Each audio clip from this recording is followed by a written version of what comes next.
mga 3 pages yun.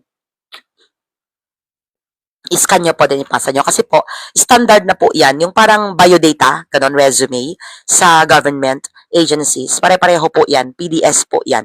Personal data sheet. Para nandun na po lahat. And of course, let us be truthful to the things that we write, to the details, personal information, work experience, attachments of our personal data sheet. Para po, pag nag-verify sila ay accurate po at totoo ang mga pinagsusulat po natin. Wag po tayo maglagay ng teaching experience kung wala po talaga tayong teaching experience. At kung DH po tayo, ilagay po natin. Kasi makikita po yung pruweba sa pasaporte natin, nakatatak po doon ang visa natin. At yung ating employment certificate na DH po tayo. Ayan. Ako hindi po, teacher po ako sa abroad. Hindi po ako DH. Ganon. So, ayan. Ano pa ba? The PDS, the passport, the visa, the employment certificate. I think that's it. Yeah.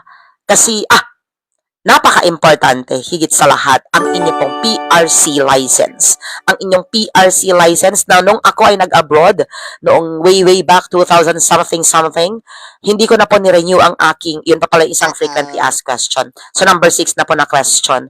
Ang tanong po dyan, paano po kung license ka nga ng PRC, pero as a teacher, pero LPT ka, yun nga lang, hindi mo na siya ni-renew kasi hindi mo naman siya magagamit sa abroad. Yes, ginawa ko po yan.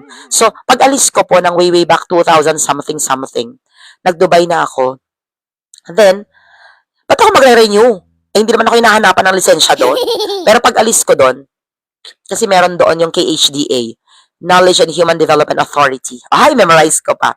KHDA is parang yun yung Ministry of Education na taga-check nila, parang pa-ASCOs, accreditors dito sa Pilipinas, parang ISO, para mga ganon.